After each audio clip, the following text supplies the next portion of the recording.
பாருங்க தான் தந்தி பக்கம் முத பக்கத்திலேயே டீ கடை முதல் அனைவருக்கும் பொருந்தும். கிராம பகுதியில் தொழில் செய்வதற்கு லைசன்ஸ் கட்டாயம். டீ கடை இனிமேல் டீ கடை வச்சா கூட லைசன்ஸ் வாங்கணும். அதுக்கு எவ்வளவு லஞ்சம் கொடுக்கணும்? எத்தனை பேருக்கு போய் பாக்குறது? பத்திரிகையில் வந்துட்டு பாருங்க. நாங்க சொன்னா பொய்யும்பாங்க. வேணுமனே அதுக்கு ஒரு மந்திரி இருக்காங்க, சில மந்திரிக எடப்பாடி பழனிசாமி வேணுமனே பொய்யா பேசுறாருப்பாங்க.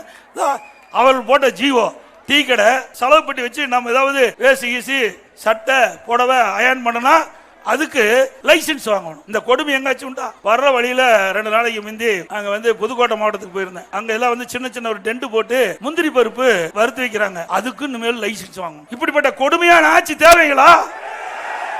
ஏங்க ஏழை மக்கள் எப்படி பிழைக்கிறது பாருங்க. இதுல என்னென்ன கொடுத்திருக்கானு. தையல் கடை இருக்கு பாத்தீங்களா? நம்முடைய சகோதரியே தையல் கடை வச்சிருப்பாங்க, தையல் மிஷின். அதுக்கும் இனிமேல் லைசன்ஸ் வாங்கி ஆகணும். பெட்டி கடை, சின்ன சின்ன பெட்டி கடை ரோட்டோரம் வச்சிருப்பாங்க கிராமத்துல பாத்தீங்கன்னா, பெட்டி கடை அதுக்கும் லைசன்ஸ் வாங்கணும். அவன் கடையே மொத்தம் ஒரு 3000-4000 தான் போரும் ஜாமானம்.